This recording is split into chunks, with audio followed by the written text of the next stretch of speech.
What support for physician-assisted suicide looks like in Utah, and how that could change. Religious belief corresponds with less support for physician-assisted suicide, but it didn't prevent what's happening in Canada. So for those that don't know, Canada has their MAID program, which is medical assistance in dying.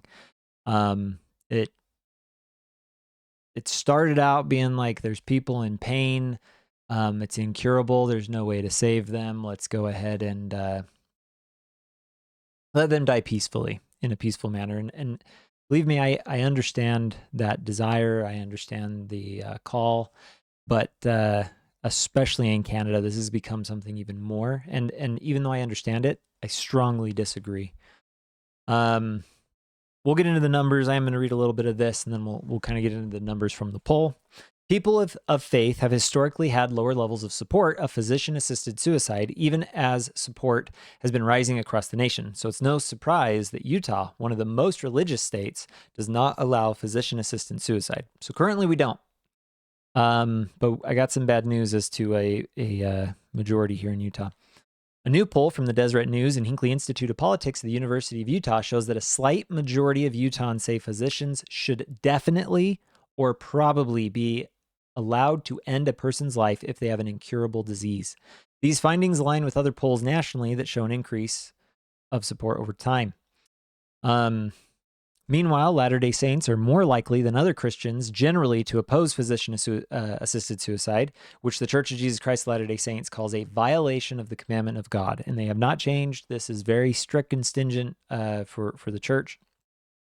And I am widely surprised by the number of individuals who think it's okay within the Church of Jesus Christ of Latter-day Saints. It just blows my mind.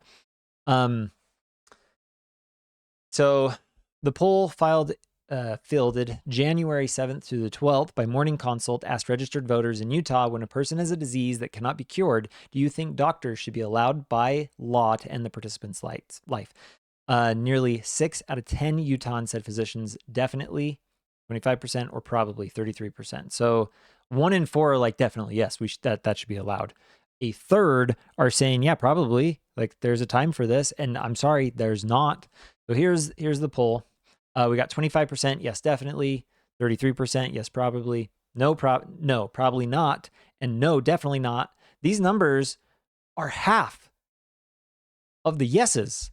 And then there's the I don't know crowd. And guys, this saddens me.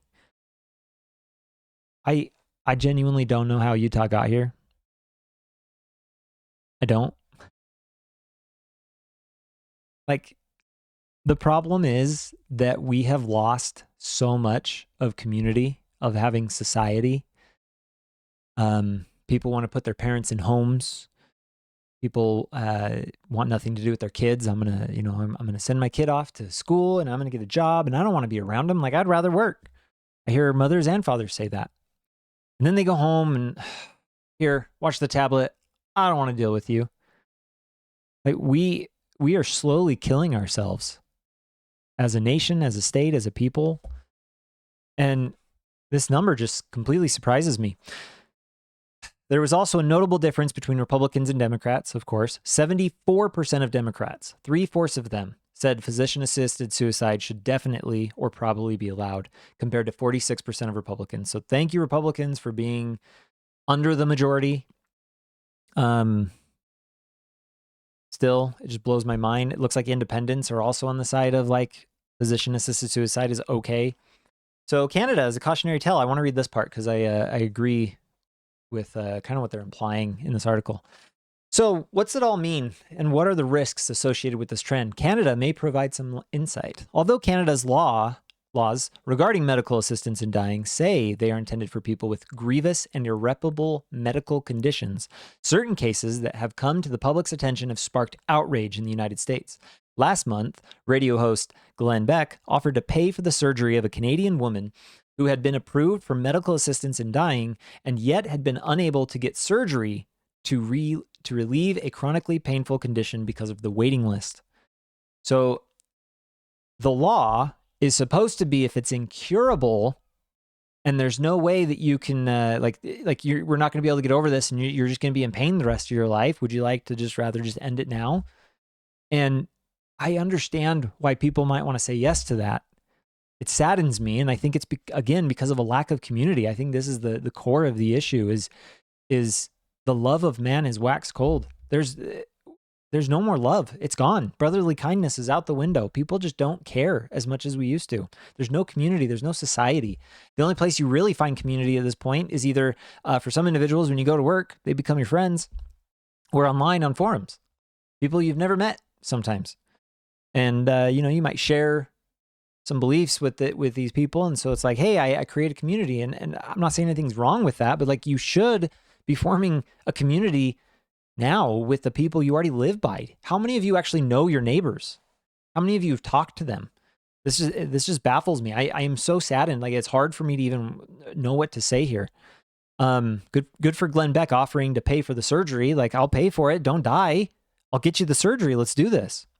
In a 2025 article entitled "Canada is Killing Itself" in The Atlantic, Elena Plot Calabro wrote that medical assistance in dying is requested so much that doctors are struggling to meet demand. In 2024, 5% of all deaths in Canada were through medical assistance.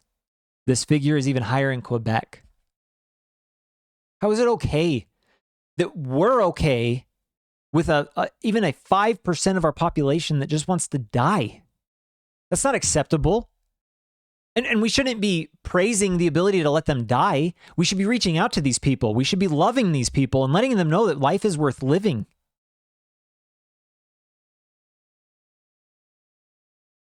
While no one wants to see people suffer, these kinds of stories don't often address the wider social problems that the legalization of physician-assisted suicide presents, such as incentivizing of death over life and changing the very definition of healthcare to including ending lives.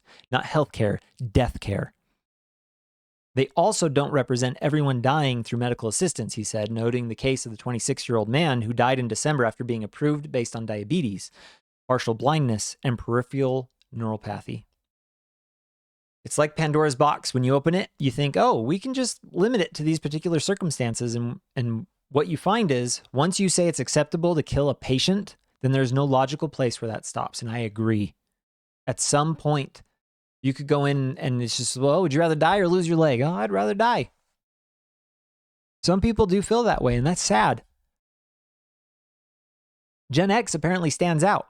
And I think it makes sense. Basically, they go on to explain that the baby boomers, they're hitting the mortality cliff, and I'm sure a lot of Gen X who know these baby boomers, either brothers or sisters or parents, they're going through a hard time. They're struggling.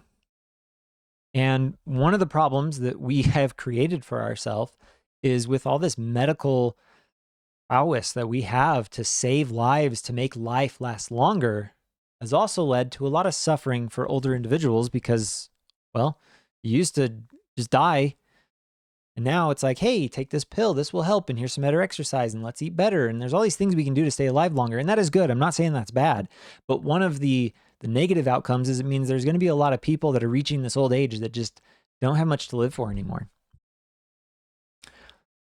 How many of these individuals, that are placed in homes? And I get it. Sometimes there's some people that it's just, they might have dementia or something. I understand that not everyone is going to be in a place or a position to be able to take care of their parents.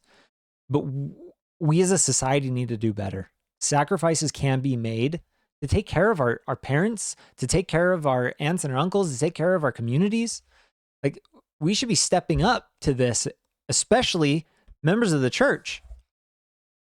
The number somewhere in here is 43%. It's 3% lower than the Republican. 43%. See if I can find it. Come on. Yeah. Oh. Stupid. Updates. 43% of Latter-day Saints said physician-assisted suicide should definitely, 14% or probably be allowed. 41% said probably not or definitely not. The plurality of Latter-day Saints think that it is okay for someone in healthcare, a doctor, someone who's been trained and specialized to help save life, for them to become death care. I get the desire to put someone out of their suffering. But this life is suffering. This life, the whole point of this life, it's nasty. The world is disgusting. This is our test. This is why we are here, is to find out if we have what it takes. And we're telling people you don't have what it takes. Go ahead and just die. It's better that you just be dead than in my life. More and more people are going to want this because that's going to be the message that's going to get shared more and more. I'm saddened and I am disgusted. I'm going to leave it there. Till next time.